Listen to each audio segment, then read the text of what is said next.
Welcome to Pennsylvania Newsmakers, and as always, thanks for watching. Well, journalist John Misick joins us, and he's going to talk about the big stories of the week. But first, two prominent state lawmakers weigh in on, guess what?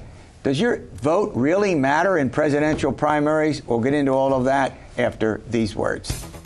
This is Pennsylvania Newsmakers, a fast-paced, unrehearsed weekly discussion with and about the leaders who shape your world. And now, here's your host, Terry Madonna. Well, the Democrats are having a hot nomination battle. 4 years ago, or almost 4 years ago, the Republicans had a hot presidential nomination battle. Does Pennsylvania matter? We vote so late in the process. Well, there are proposals to move the primary date forward, meaning forward in the year next year, so that we might even be able to participate in the nomination process of both parties. Joining me to talk about that is State Senator John Gordner. He represents the 10th Congressional District. I should say Senator, I'll get that right, and Representative Keith Griner. He represents the 43rd District. Got all these numbers, gentlemen, you know, but the voters back home will know who you are. Let's start with you, Senator. We don't matter. Here we are. We're one of the top 4 states in the election of a president of the United States. Yet when it comes to nominating the candidates of the respective political parties, we're out of it. We haven't mattered, by my calculation, since 1984. All right, take it from there. You're right. We are the 6th largest state in regard to electoral votes, right. and things that matter in primaries. And where our primary is doesn't matter. So I have a proposal along with a representative. Ours vary just slightly because I actually do not have mine effective until 2024. So you're skipping the next election. I'm skipping the next one because there are already national rules in place, and there's actually some penalties that may occur if something happens at this point. So I want to take I want to take Donald Trump out of the equation. I want to take the Democratic members out of the equation and make it 2024 so that we can look at it in a fair way. But yeah, we need to move up to March. We've looked at both of ours, say the third Tuesday in March. If that's the case, then we would be along with Florida and Illinois, and I think we would have a little more significance than we do at the end of April when we don't matter. Yeah, it's really odd. My view about this is that lawmakers are very comfortable with the later primary, state lawmakers. What many tell me, they don't want caught up in all this presidential politics where the turnout and who votes and the complexity of that separates it from the primaries that you all in the state Senate and state House have to go through.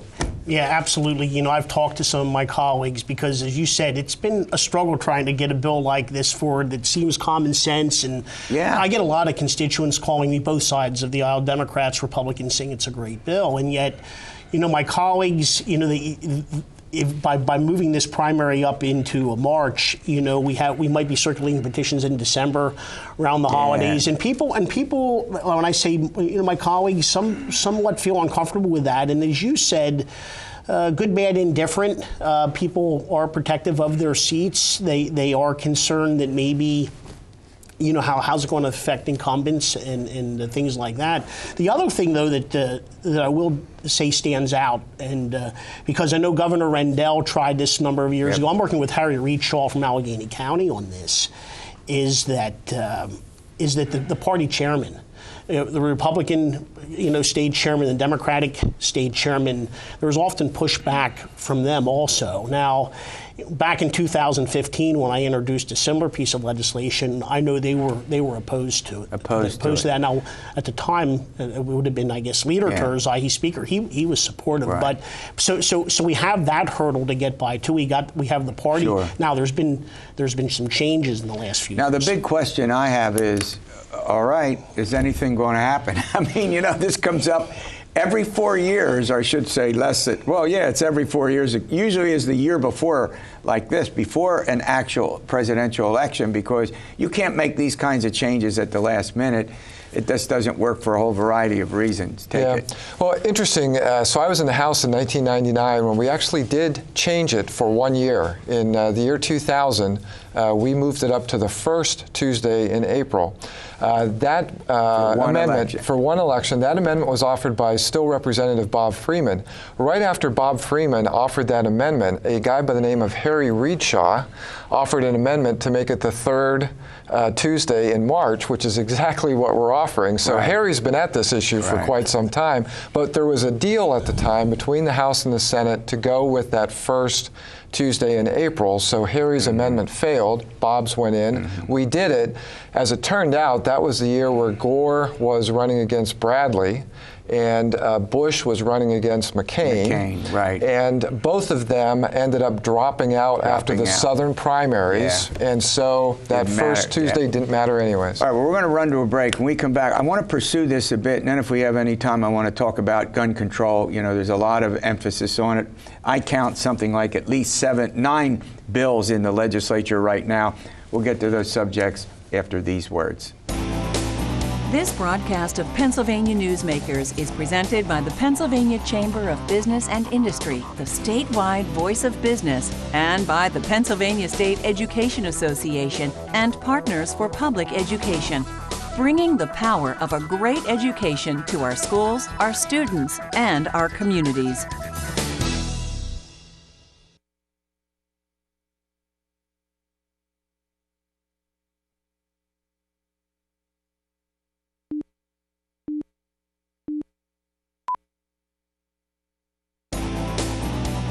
This broadcast of Pennsylvania Newsmakers is brought to you by the Pennsylvania Highway Information Association, the go-to source to learn about transportation projects and issues. Please visit pahighwayinfo.org. And by the Pennsylvania Manufacturers Association. Business in Pennsylvania is our business. All right, we're going to get right to it. Senator Gordner, you wanted to make another comment about. Yeah, I just want to say that Mike Fulmer, who's the chair of the State Government Committee and a very engaged individual, is having a roundtable specifically on election issues. It's on September the 16th. This issue, I've already talked to his staff, and they said I'm welcome to bring up this issue. But he's going to look at some of the things, including the bill that the governor vetoed back in July, but just other absentee ballots, other election code issues. He would like to take a second shot at. Look at it. Yeah, and there's some complexities here. One has to do with the straight party voting. Right now, you can check a box, and that means you vote for every single office up for election in that political party. You pick a party and you vote that way. And the governor vetoed. Go ahead. Yeah, he vetoed that. And you know, you look at the Democratic at the national level, Democratic Party. They want the straight party taking. So there's differences even within the state and what have you. So it'll be interesting to see what happens. I did talk to my chairman too. He's open to having discussions about changing this the primary date. Going back to the question before. Going back to the date. I do think something's going to get done. Really? I do. Now, I'm shocked now, at let that. me tell you, I don't know whether it's going to be this session, but it's going to have to happen because states like California, Arkansas, they're all moving up now.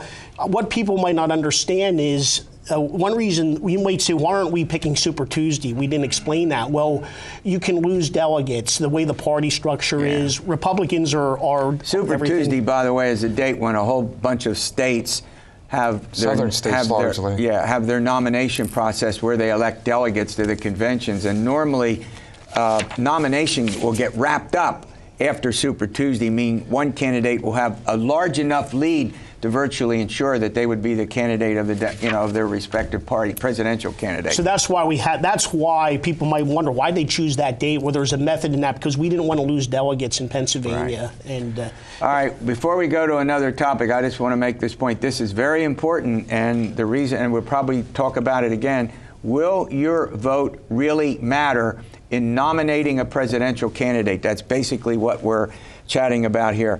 All right, before I let you gentlemen go, there's a lot of emphasis right now on gun control. I count something like 9 bills, there are probably more in the legislature.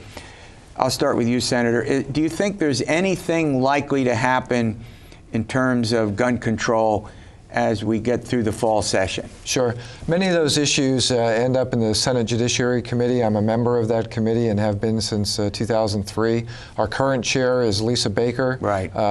Well known, I think, as a very thoughtful, deliberative type of person. She has scheduled 2 days of hearings on September 24th and 25th for the Senate Judiciary Committee, broadly looking at behavioral health issues, Second Amendment issues, and then gun-related issues. So I know that she is inviting the gamut of beliefs on that, and we'll probably have some further discussions after the 24th and 25th. I mean, there's no doubt that expanding universal background checks is very popular. We can get into a debate about what affects gun policy and gun control and whether it would really be effective on the street, so to speak. But universal background checks, extreme risk protection orders, otherwise known as a red flag, if people should an individual be able to go to court and get a court ruling on whether someone who may have a mental health problem, should buy a gun? Go ahead. Yeah, like I said, as you mentioned, we have quite a few bills out there. We're a very strong pro-Second Amendment state, and certainly in our caucus, there are obviously discussions with the Todd Stevens has a red flag bill out there that was discussed quite a bit last session. And I'm just saying I don't, that might be something that somebody takes a look at. I do think a lot of us believe because it's been discussed in the past, we've had incidents in the mental health aspects. Yeah, I was just going to get to that. Go ahead. I think that's an area, whether there's a particular bill out there at this point that stands out, I'm not sure. It doesn't tie into the 8 or 9 that I believe that you have pointed out. Right. I did talk, being from Lancaster County, I did speak with Leader Cutler this Cutler, week. He's the majority leader in the House of Representatives. And he said, the leadership teams are talking, and where can we possibly maybe find some common ground on some of these? Before I let you go, weigh in. You think any of these has a chance? It's possible. Last session we came together on the domestic violence bill and actually got, for instance, the NRA as neutral on that particular bill. Okay. Took a lot of effort, a lot of behind-the-scenes work, frankly, but we ended up coming up with a good product that the Mom Demands Action Group ended up supporting. So, look, I want to thank you for coming on. You're both very busy. We appreciate your appearing on the program. All right, coming up, journalist John Misick joins me. We'll keep it a secret now, not for long, about what he's going to talk about. We'll be back in a moment. This broadcast of Pennsylvania Newsmakers is brought to you by the Pennsylvania Credit Union Association. Pennsylvania Credit Unions, where people are worth more than money. To find a credit union that is right for you, check out ibelong.org. And by the Energy Association of Pennsylvania, Pennsylvania's energy information source.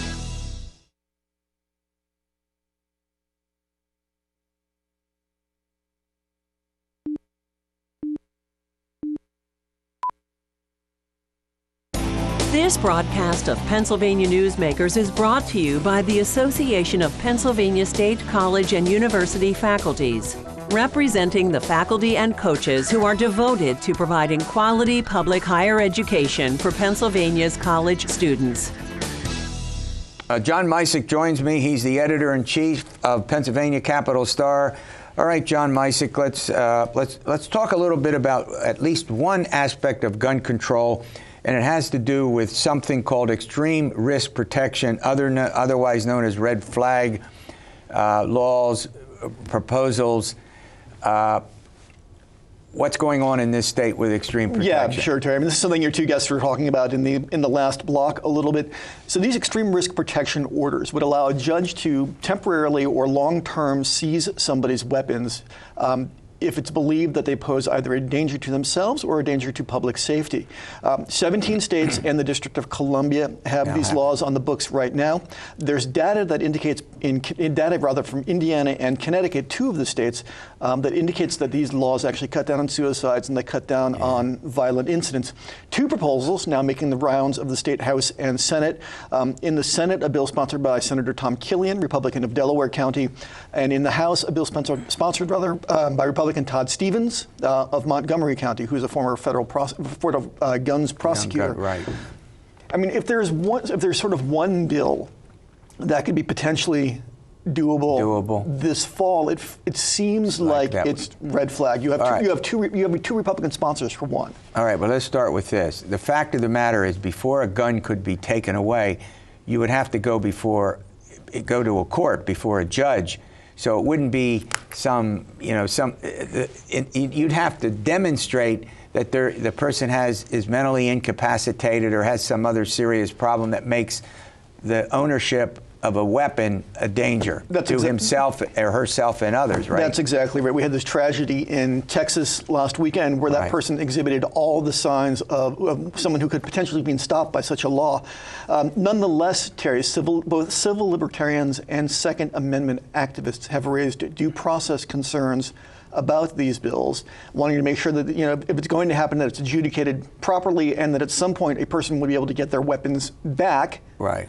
If it is proven, for one, that they don't pose a threat. Great point. Or that it can be returned to them at some point in the future. Right. We're going to another topic. I have no idea what this is, and you're going to explain it. It's called sentencing algorithms. I have no clue what a sentencing algorithm. That's why you're on the program. Well, this is something that's in the news. We're taping this on a Thursday, and as we sit here today, the Pennsylvania Commission on Crime and Delinquency is meeting in State College, where they are due to vote on this sentencing tool. It's something that's been in the works for about 10 years now. Mm-hmm. Our Elizabeth Hardison is up there covering that meeting this Thursday morning as we sit here and talk about it. It's supposed to be used, Terry, to predict somebody's future potential for offending, weighing all kinds of different risks and disparate sort of aspects of their personality, their criminal history, their personal histories. And so this one more tool in a judge's toolkit to determine, So this would play a big role in what the judges have latitude in many cases about the sentencing, about all that stuff. Right. This would affect that. Is that the big point? Yeah, I mean that's sort of the argument. This would cut into judicial discretion. There are some who raise sort of minority report-like concerns about this. That trying to punish somebody based on their future behavior is an issue. But again, there's something that's been in the works for about 10 years. They're scheduled for a vote on that in State College this Thursday as we sit here and tape this. Okay. So we're going to run to a break, and here's something else. Notice that what I'm doing with John Misick, we're getting into some of these issues that normally we wouldn't talk about. Well, we might until they're further along, but these are pretty important. How about this one? Gender-neutral licenses. Do I have that right? Yes. All right. We're going to run to a break. When we come back, John's going to explain that. This broadcast of Pennsylvania Newsmakers is brought to you by the Pennsylvania Medical Society. Inspired physicians committed to the good health of Pennsylvanians and the advancement of the practice of medicine. And by the Pennsylvania Healthcare Association, the future of long-term care.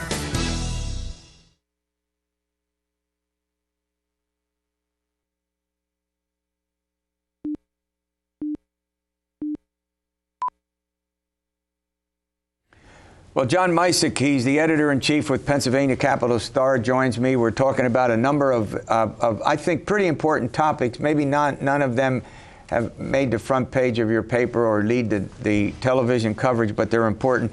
Here's one that has come up: gender-neutral driver's licenses.